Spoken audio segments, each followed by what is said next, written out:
think we should probably get the ball rolling. Sure. Hi, everyone. Thank you all for attending today's webinar on the use of carbon credits to enhance corporate climate action.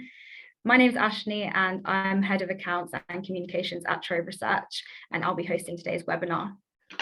The panelists for today's webinar include Guy Turner, our CEO, Lucian Georgeson, our lead policy analyst, and we also have two wonderful guest panelists joining us today, Hannah Hislop, Global Sustainability Senior Manager at Unilever, and also Chris Leeds, who is the Head of Carbon Markets at Standard Chartered Bank. On today's webinar, we will cover the current use of carbon credits today, the current guidance to the use of carbon credits, the VCMI proposed claims guidance, and defining high quality carbon credits, as well as the importance of good disclosure. We will then move on to our open panel with our guest speakers before finishing in Q&A. A couple of housekeeping things before we start the webinar. So the first half of the webinar will be a presentation from the Trove team, followed by a panel discussion and then open Q&A. All attendees are automatically muted, so please only raise questions by clicking on the Q&A function at the bottom of your Zoom screen. I will then facilitate Q&A at the end of the webinar. The slides alongside the recording of this webinar will be uploaded to the Trove Research website tomorrow, so feel free to share that alongside along with your colleagues and organisations. So without further ado, I'll pass the floor to Guy, who will give you a brief introduction of Trove. Thank you, Ashni, and welcome everyone. This is the second webinar that we've done on in recently. The first one was a review of the market in Q1. The subject of this one really is to look at the demand side of the voluntary carbon market and look at some of the latest guidance and around how companies can or should use carbon credits to enhance their climate action. Just a quick overview of Trove for those who don't know us. We are a data and information company that supports corporate climate action, and in particular through their use of carbon credits. We have a very comprehensive set of information that can assist in that process. We monitor all of the policy initiatives around the world. We look at all the carbon projects. We monitor all corporate climate commitments and their progress against their targets and their use of carbon credits, as well as the price of carbon credits that are being seen in the market today. So if you have any questions on that, please let us know.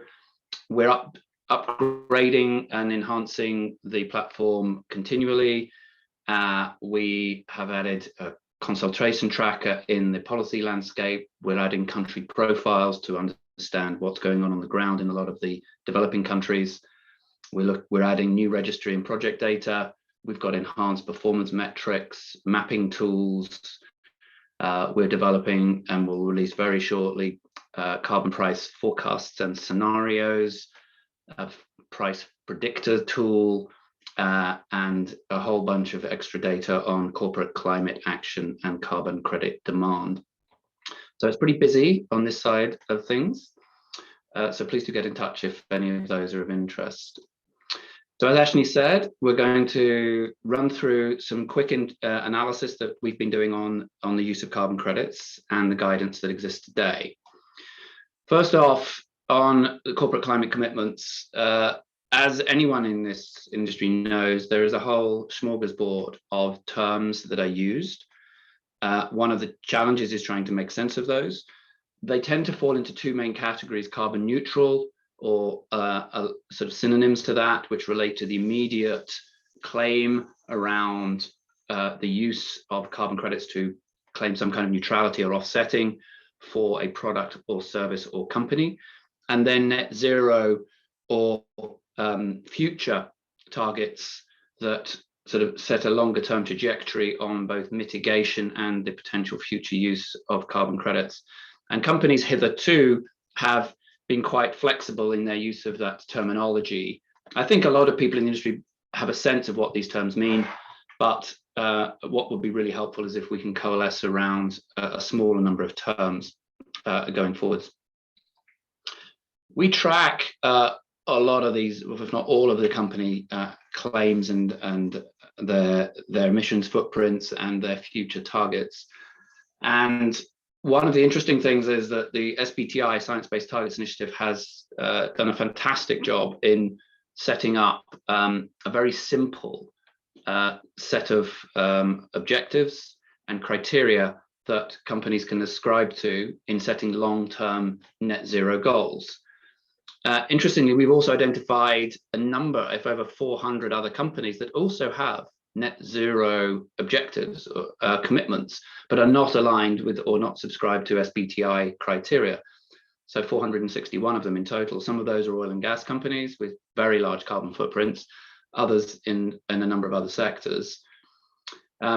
We also track the kind of claims that companies are making today. And currently, we have 182 firms who we've tracked who are making carbon neutral claims and are directly using carbon credits. That's not all the market. We're adding to that all the time, and it's a work in progress. But it's a very useful starting point to understand where the immediate demand is appearing today. In total, we have over 6,000 companies that we're tracking and analysing. So where are carbon credits being used today? Well, this most latest data on this chart goes back to 2020. So this is the voluntary carbon credits retired at individual company level, but aggregated up to sectors going back between 2017 and 2020. A large part of this data comes from the CDP, and if analysed in the right way, can be quite interesting. And I think one of the interesting, this covers about 2/3 of the market.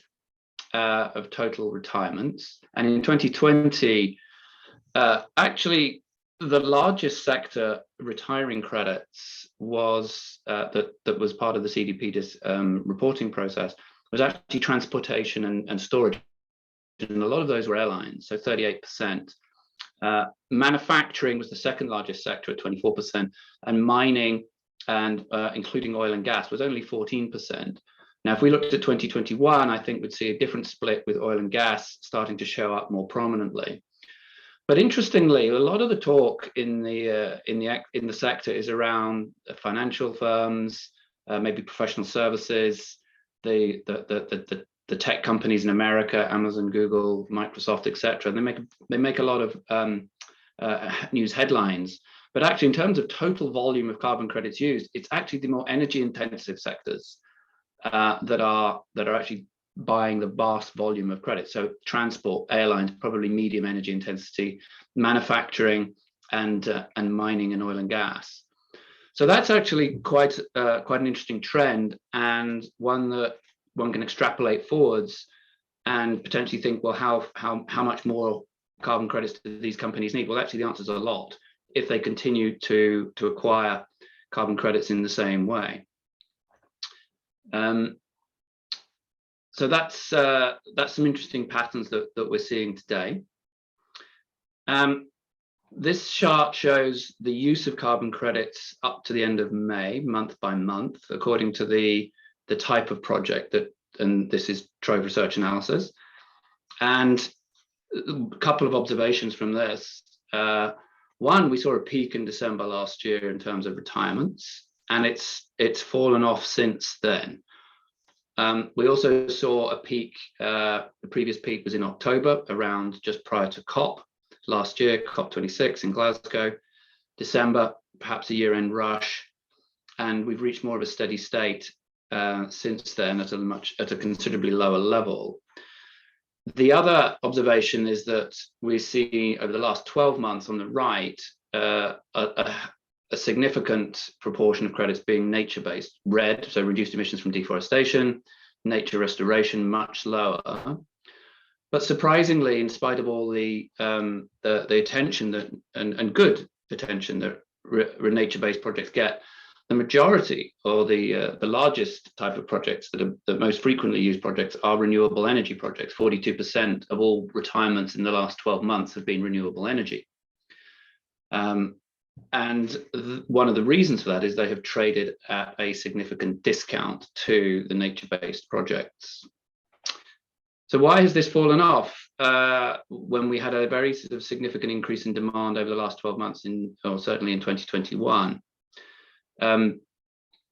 This is an overlay of the oil price, the world oil price, or US West Texas Intermediate crude, and is now at $110, $115 a barrel. Now, there was an increase in price during 2021, but a very significant change has occurred in 2022, driven partly by the problems in the war in Ukraine, compression of supply, and it's feeding through into a whole host of commodity price increases, which is feeding through into inflation, which can then kick into changes in demand. So I think there is a material impact in the market that we've seen in the last quarter, and that's, I think, a sort of fairly sort of obvious constraint that corporates have on budgets. This is, one hopes, a short-lived crisis, and one of the other trends we've seen is, in spite of the changes in purchasing patterns, no reduction in the number of companies signing up to longer-term targets, net zero targets under SBTI, which to us suggests that the corporate sector is still very active and has long-term ambitions to set targets and follow through on them in the longer term. It's something that we monitor on a weekly basis through our weekly, if you're not signed up to it, please, it's free. It's our weekly digest of corporate climate action and the target setting that they publicly disclose. So from that point of view, we're more, we're sanguine in the medium to longer term, in spite of the troubles that we're seeing across the economy. Actually, it's not just in corporate climate action, as a resulting of the commodity cycle crisis that we're in at the moment. Part of the reflection, a lot of these dynamics are reflected in price, and this is our weekly, a summary of our weekly pricing report going back to the start of the year, and a couple of trends that we see here. Nature-based projects trading nearly double the price on average to the basket of reduction type projects, so fuel switch, renewable energy, non-CO2 gases. These are the weighted average prices. There's a lot of variation and range between these on a project by project basis, but those, the exception of last week, those types of projects trading in a corridor of $5 to $8 a ton over the last 6 months, and somewhat converging as well, sort of becoming a commodity in their own right. Whereas red, so still a reduction type project, is still much more attractive for the ecosystem and biodiversity advantages that they have, and also nature restoration as well. So growing new vegetation, storing carbon, sequestering carbon through that, trading in the $12 to $14 range. So a lot of action. That's how carbon credits are currently being used across the world. I will hand over to my colleague Lucian, who will talk you through the current state of guidance on what companies should and shouldn't be doing. Thanks, Guy, and more importantly, thank you to everyone for joining us here today. It's really great to see so many of you on the webinar today. And yes, as Guy said up at the top, when we look at the guidance landscape, there are two main drivers of claims for companies, which is carbon neutral and net zero. And fundamentally, we see two main differences between them, which is the time and the role of credits in meeting those claims. So we see net zero as a future status that companies commit to achieve, and removal credits only are used to neutralize unavoidable emissions at that net zero target year and thereafter in the future. Net zero must be reached by 2050 at the latest, but there are some organizations like the Climate Pledge that are encouraging countries to set earlier targets for net zero, like 2040 or earlier. And then, oh, sorry, can you just go back? And then carbon neutral is a present day claim to compensate for the current carbon footprint, principally through the use of reduction, but also sometimes removal credits. But the principal carbon neutral standards, like the two that we were showing here, still do require a commitment to reduce emissions over time, but that level is not specified. And at this point, we wanted to just dive in and highlight a little some of the differences between the SBTI's science-based targets and the SBTI's corporate net zero standard, especially as the previous version of the science-based targets criteria for target setting will not be valid after the 15th of July. So the short-term requirements of the net zero standard are more stringent than the current science-based targets requirements, but with the new V5, which is currently can be used by companies, but will be the only version of these science-based targets that can be used after mid-July. These are being brought in line with the requirements of the net zero standard. So here we see that going forward, SBTI will only validate 1.5 degree aligned targets across all scopes, but allowing scope 3 emissions to be covered by a well below 2 degrees target, but only in the short term. And the net zero target sets the boundaries for the scope 3 coverage in the long term at 90%. And while this covers the overall picture, the SBTI are also building out more sector-specific guidance and reduction pathways. Here again, the timing is important. There are different reduction pathways for industries that face higher barriers to initial barriers to decarbonisation, like cement and steel, but much steeper reduction pathways for sectors that the rest of the economy will rely on in order to decarbonise and reach net zero, particularly the power sector, but also service buildings here, for example. And this is why we can see very, very steep reduction pathway here for the power sector of getting down to 70% reductions from baseline by 2030, and which is the only way that a number of other sectors are going to be able to hit these very ambitious reduction pathways. One other sector to note, that important to note on the SBTI guidance, that as it's a little bit different, is the long-term target for forestry, land use and agriculture, which is 80% reductions by net zero target year, which compares to over 90% reductions for the rest of the economy. And this is relevant not just for companies that see themselves as being within the forestry, land use and agriculture sector, but also companies that have significant share of their footprints in that sector, because they too will have to cover their forestry, land use and agriculture emissions with that guidance rather than the overall sector guidance. So it's important to know that the sector guidance plays across those different sectors.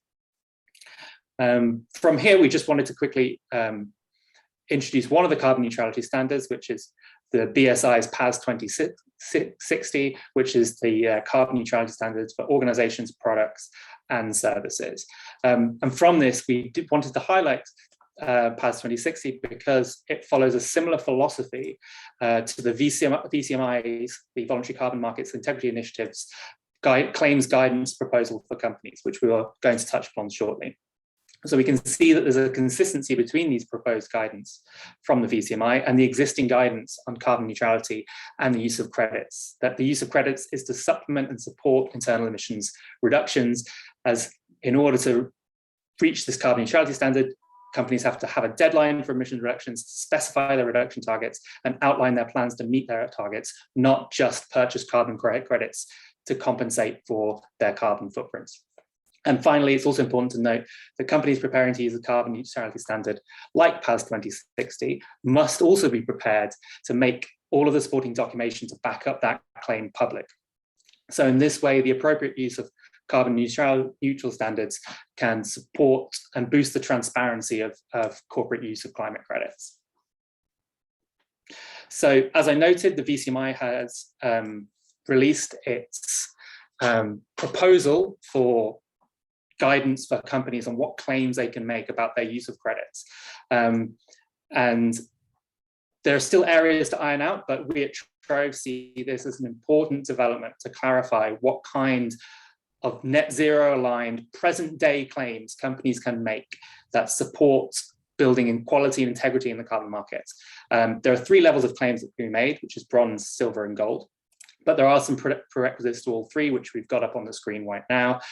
And as I said, this aligns with the mitigation hierarchy and the approach of existing carbon neutrality claims, that the use of carbon credits should be in addition to, not a substitute for, reducing emissions, and that these claims have to be aligned with setting a long-term commitment to net zero that covers scope 1, 2 and 3. And companies have to make public their plan to achieve these targets and their emissions accountings. So if we just move on, at this point, it's also useful to quickly recap. I saw a question coming in around this in the chat, to recap what the SBTI is currently saying on the use of carbon credits. This is not to say that the SBTI won't release further guidance in the future on the recommendations for what they call beyond value chain mitigation.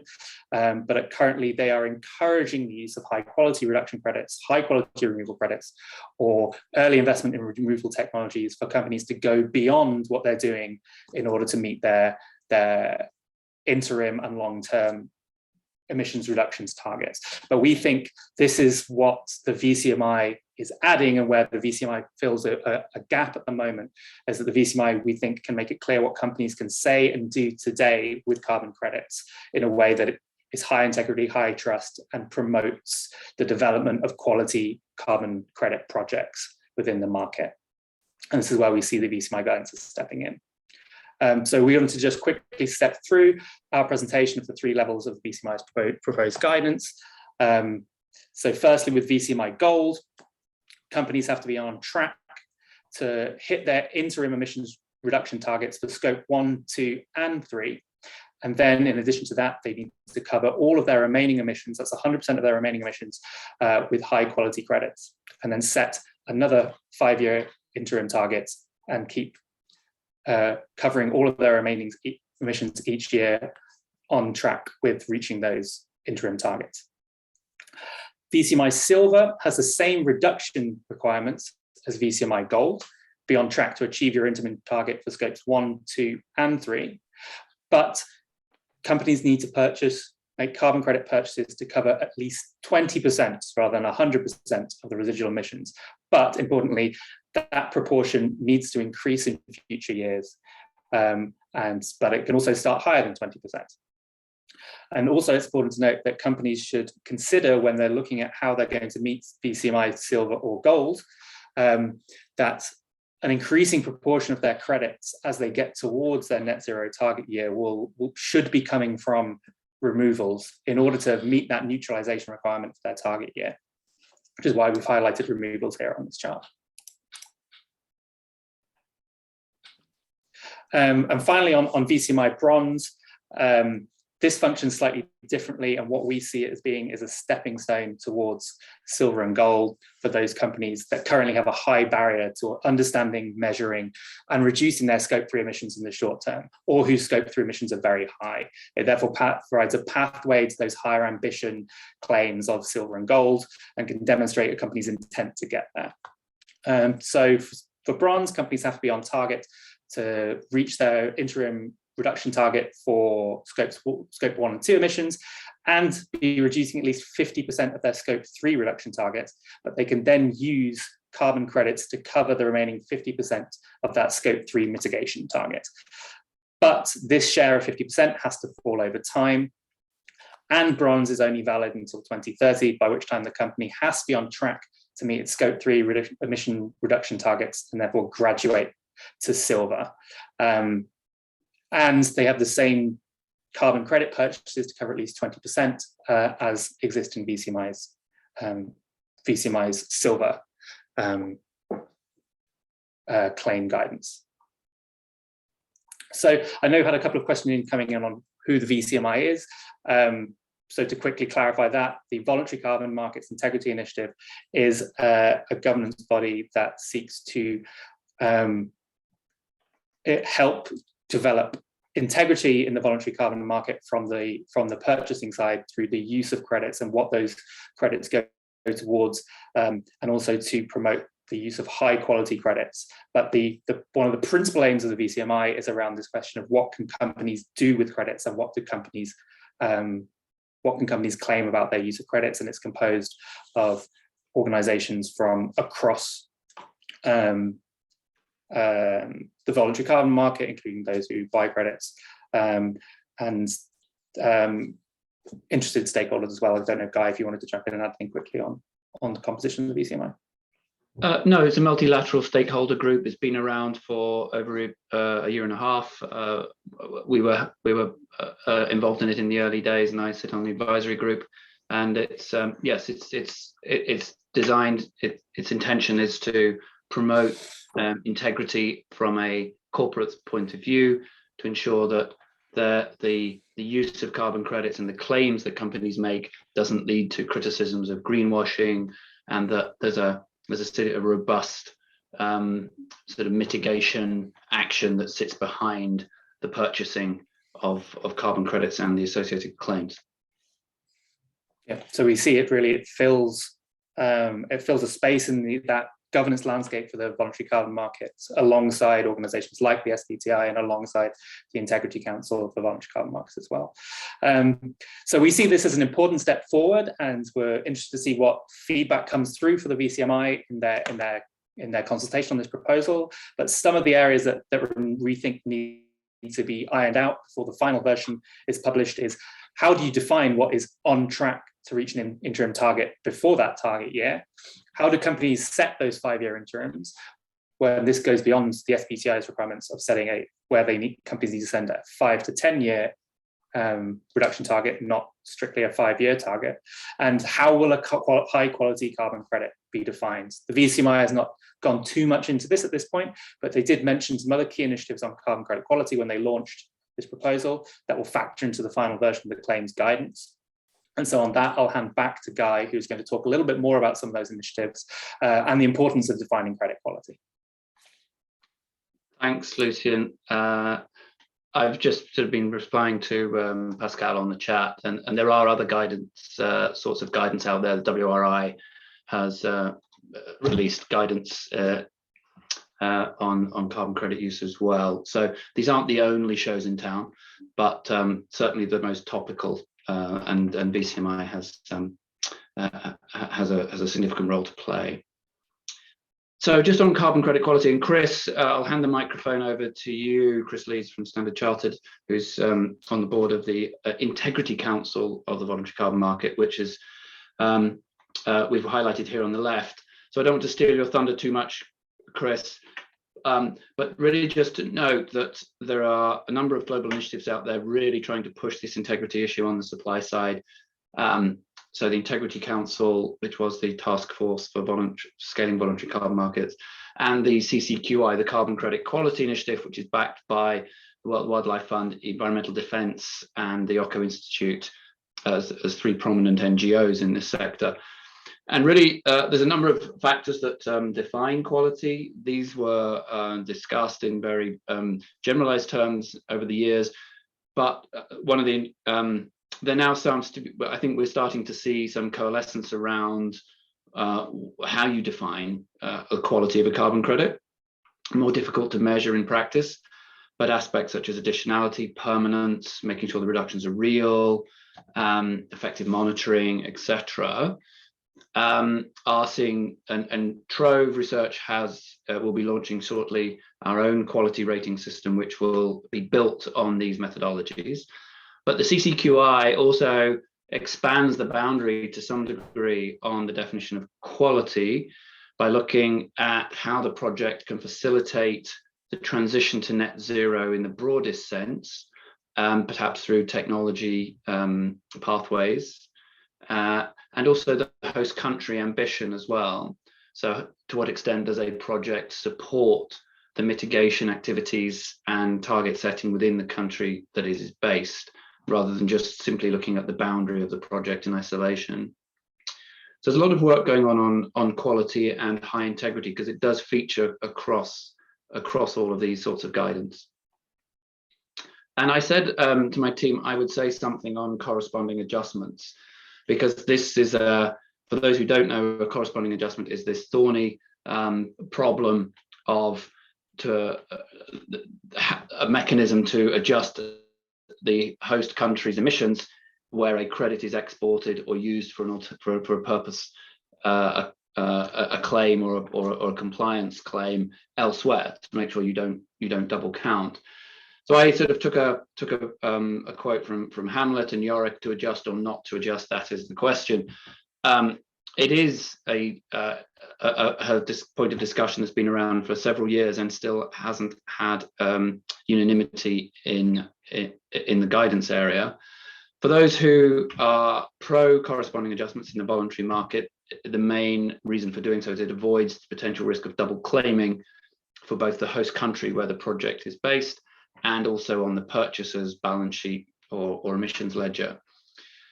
Those perhaps against the use of corresponding adjustments in the voluntary market would say that the company's emissions don't actually overlap with national emissions inventories, so there is no double counting, and the claiming issue is something that is less important.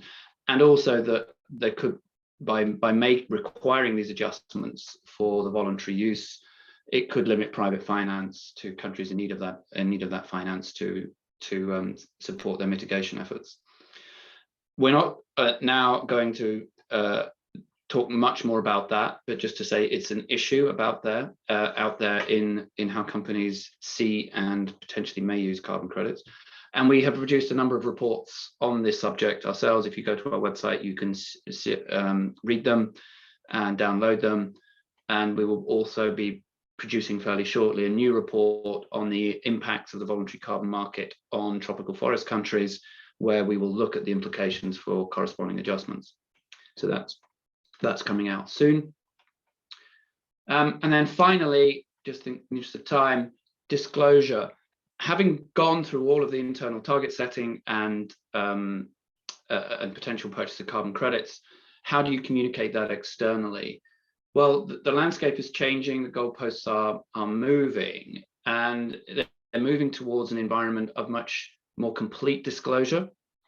There's a number of initiatives in the financial sector now looking at, from an investor's point of view, Securities and Exchange Commission in the US, the UK has introduced legislation, France, and even the SEC is challenging some ESG funds in the US. The Bank of New York Mellon was fined recently for misstatement of ESG funds. So that really just sets the tone for how companies need to be very clear and complete and accurate in how they disclose their targets and also their use of carbon credits against those claims. And finally, we did a review at the beginning of the year of just under 1,000 companies' disclosures of their climate activity, their emissions in particular, and their target setting. And we found a number of shortcomings. So if there are any companies on the line, this is perhaps a useful checklist of things to make sure you get right. When looking at scope 1 and 2, there are different ways of presenting those numbers. It's very helpful if you use both approaches. There's a location-based and a market-based approach, particularly for electricity-based emissions. Making sure that the base year data is easily identifiable. It'd be surprising how many companies don't do these.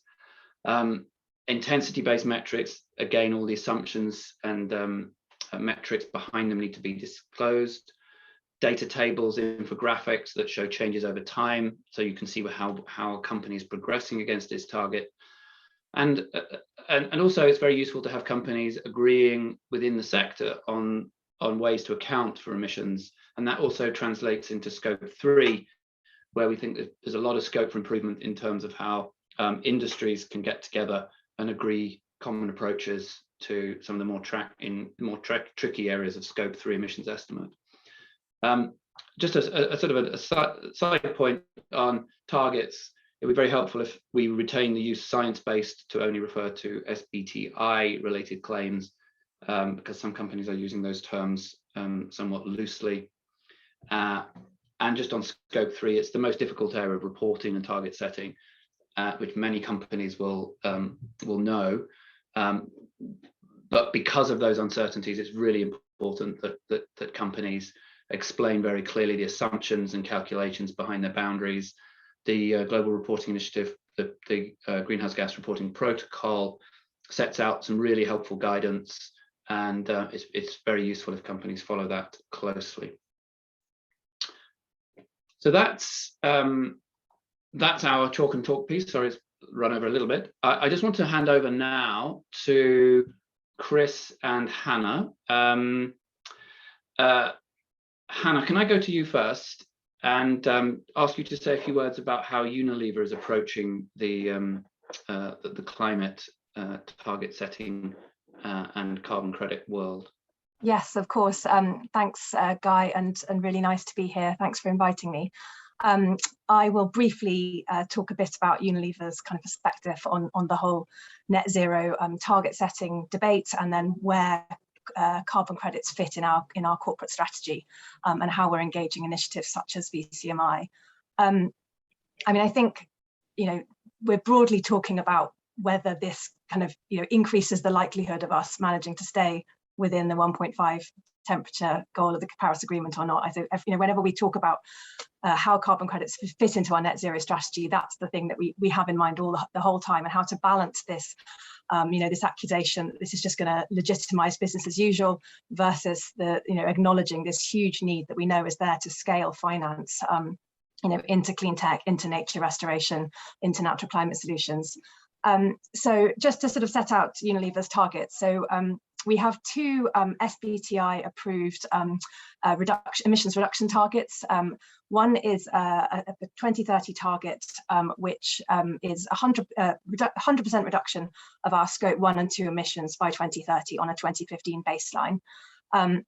So that is obviously, you know, a kind of very black and white, you know, clear target, and we are, you know, making good progress against that target. We also have also a 2030 target that covers our whole value chain, and this was initially set back in 2010 at the beginning of the Unilever Sustainable Living Plan. That was our kind of original corporate sustainability strategy, and that covers our entire value chain, so our upstream scope 3 emissions and our downstream scope 3 emissions, including our consumer use, including the energy that you use when you take a shower with one of our products or boil your kettle or whatever. And that's an intensity target. So that's to halve the GHG footprint of our products on a per consumer use basis by 2030. But those are both SBTI validated. And then on top of that, and 2 years ago in 2020, we decided to set a net zero target. We are part of the climate pledge, so we're in the sort of 2040 or earlier club. We decided to set it rather strangely for 2039. That was because we thought 2039 sounded a lot sooner than 2040. It's kind of in the next decade. It's not 2 decades out. So that's for that. We have a net zero by 2039 target as well.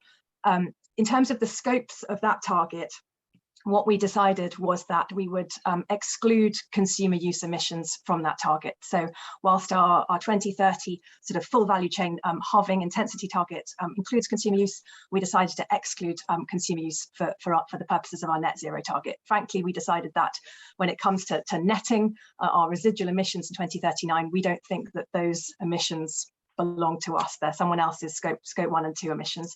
So that was the rationale for that. In terms of our approach to offsetting, you know, within that sort of framework of targets, what we have said is that, you know, we will, when we get to 2039, we will use only carbon removals to, you know, net out any residual emissions in 2039. And before that date, we won't use carbon offsets to meet our interim carbon reduction targets. Obviously, we can't; they're SBTI approved.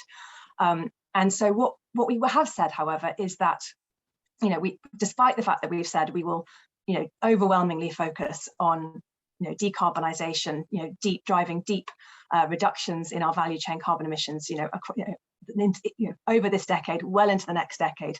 What we have said, though, is because we have these, you know, we have deep roots in agricultural and tropical forest commodity supply chains, we recognise this, you know, really important critical need to scale finance, you know, into these areas, is that we want to find a way of enabling and supporting our brands to make investments into these areas, and where the brands might see a business case in doing so, to kind of turn those investments into carbon neutral claims at brand level. So I think this is very much kind of, you know, echoes what was said earlier in terms of the diagrams and the various VCMI guidance, is that we will do carbon removals to get to at our net zero point, and before then we will make additional beyond value chain investments in nature, and possibly tech solutions as well. We haven't ruled those out, but kind of as a company, as a kind of a company with agricultural supply chains, nature-based solutions and natural climate solutions are the kind of natural starting point for us.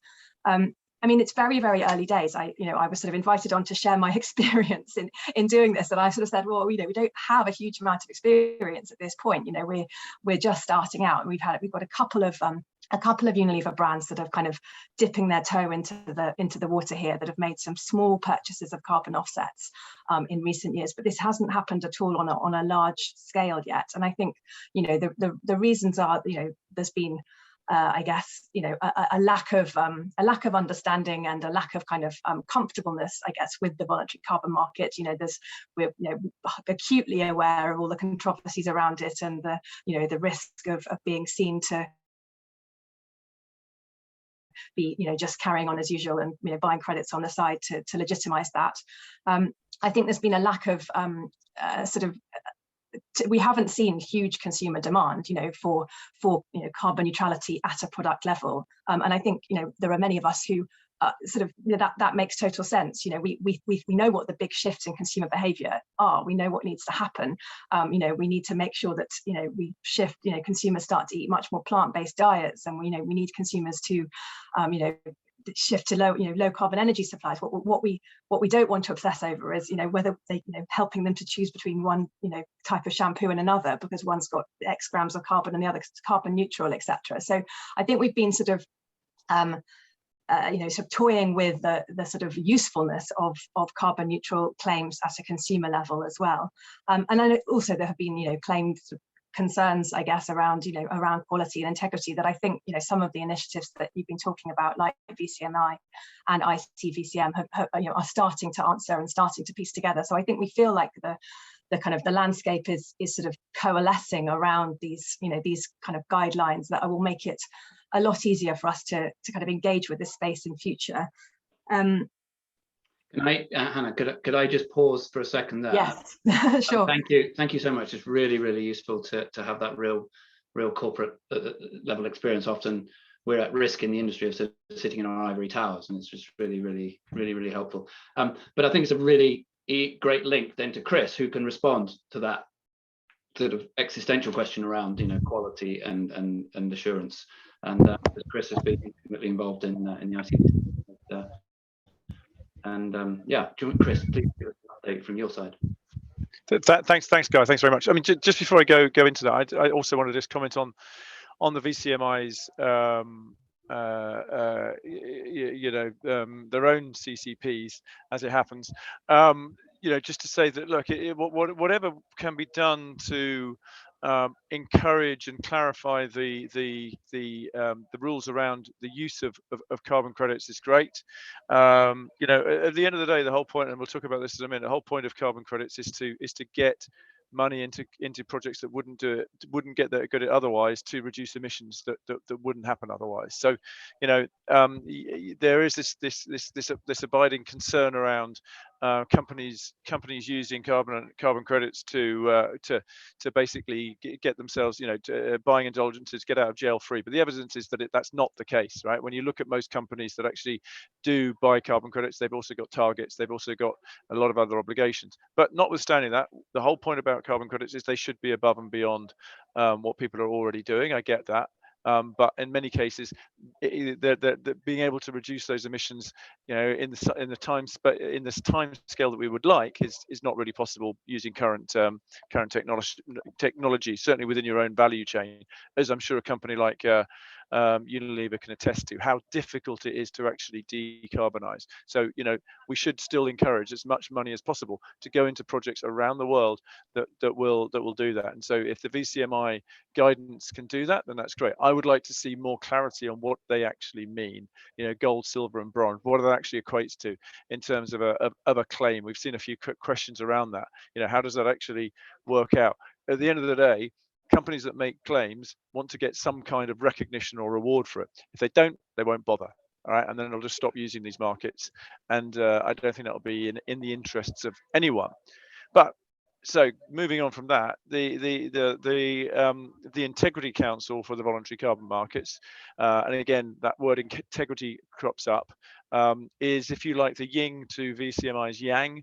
We are the focusing on the quality of carbon credits, and the Integrity Council came out of the task force for scaling the voluntary carbon markets, which I hope many people on this call are already aware of.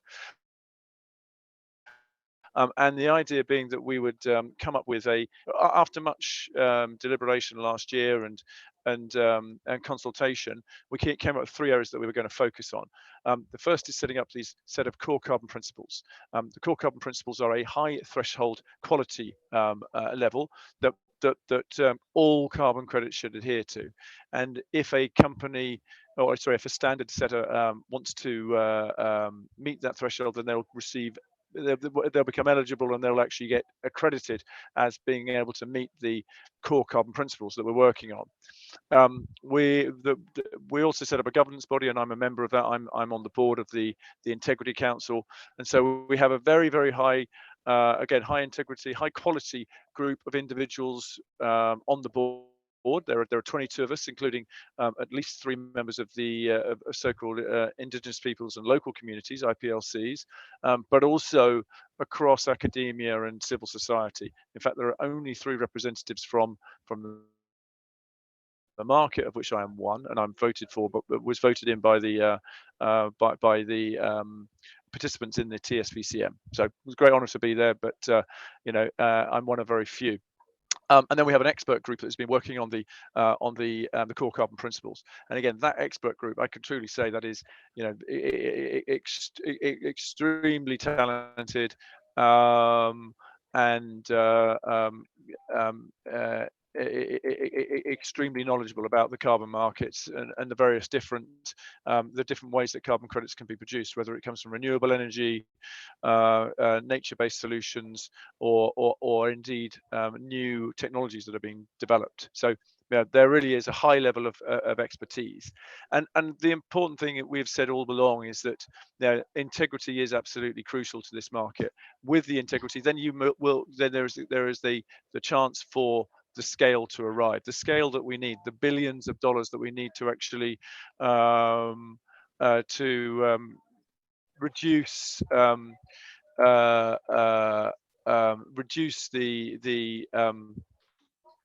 reduce emissions around the world, and many billions of tons of carbon emissions reductions, avoidance, and indeed removals that are needed. So as I said, we basically had 3 mandates that we're looking at. The first is to establish these core carbon principles, but also an assessment framework. So the assessment framework is almost as important, if not more important, than the core carbon principles, because that's actually going to be looking at the existing carbon credits and projects around the world, and seeing how they do actually meet the principles, and also how they could meet the principles in future as they adapt. We're going to be continually ratcheting up the quality and raising the bar. That's going to be one of the important things, and sending signals to the market about how that quality will improve. We should be providing governance and oversight of how the carbon programs are applying the CCPs, as well as on the market infrastructure and participant eligibility. And then we'll be working with the range of players across the ecosystem to build links and drive continual improvement in the market. So as I mentioned, we've assembled this world-leading expert panel who had a number of subgroup meetings, working daily to pull these core carbon principles together. They have now finished that work, and we are due to be publishing the core carbon principles and the assessment framework in July.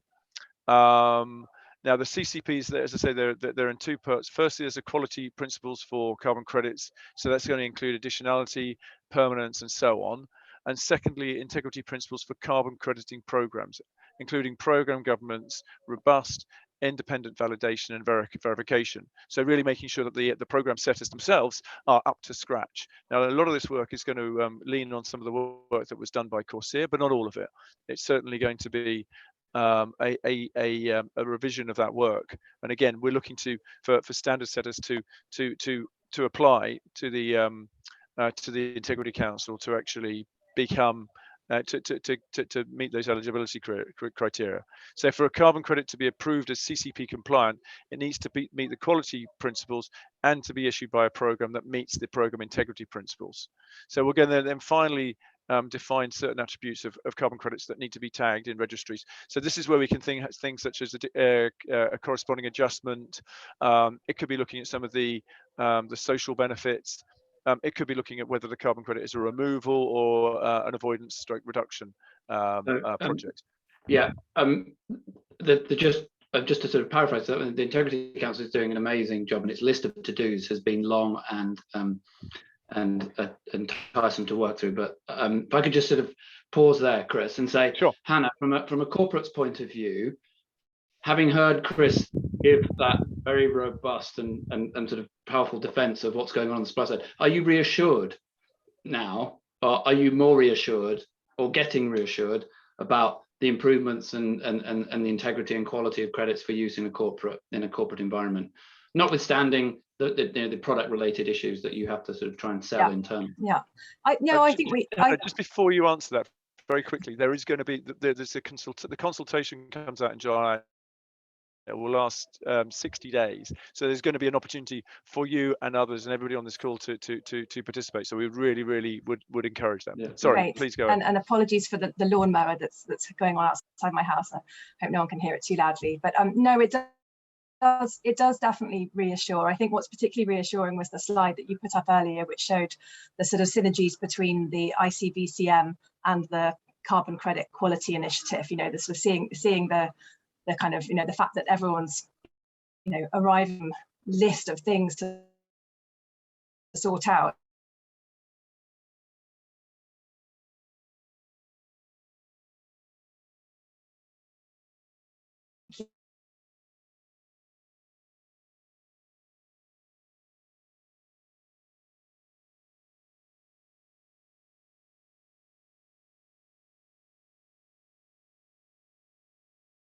COP26 in Glasgow, plus PIs sort of meaningfully and get that mean in practice. And